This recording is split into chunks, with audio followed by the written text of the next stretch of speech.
জাতীয় নাগরিক পার্টির যুগ্ম সদস্য সচিব গাজী সালাউদ্দিন তানভীরকে সাময়িক অব্যাহতি দেওয়া হয়েছে। দলীয় শৃঙ্খলা ভঙ্গ এবং নানা অনিয়মের অভিযোগে তাকে এই অব্যাহতি দেওয়া হয়। একই সঙ্গে তাকে কারণ দর্শানোর নোটিশও পাঠানো হয়েছে।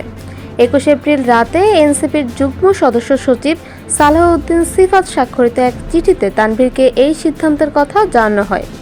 চিঠিতে উল্লেখ করা হয়, 11 মার্চ একটি জাতীয় দৈনিক প্রকাশিত প্রতিবেদনে জেলা প্রশাসনের নিয়োগে অবৈধ হস্তক্ষেপ এবং জাতীয় কার্যক্রম ও পাঠ্যপুস্তক বোর্ডের পাঠ্য বই ছাপার কাগজে কমিশন বাণিজ্যের অভিযোগ ওঠে তানভীরের বিরুদ্ধে।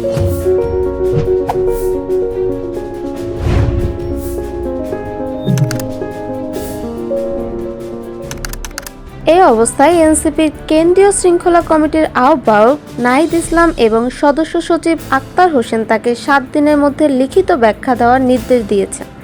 একই সঙ্গে কারণ দর্শাতে বলা হয়েছে কেন তাকে স্থায়ীভাবে বহিষ্কার করা হবে না। চিঠিতে আরও বলা হয়, এর আগেও তাকে মৌখিকভাবে সতর্ক করা হয়েছিল। সেই সতর্কতা উপেক্ষা করা এবং চূড়ান্ত প্রতিবেদন না আসা পর্যন্ত তানভীরকে দলের সব দায়িত্ব ও কার্যক্রম থেকে অব্যাহতি দেওয়া হলো।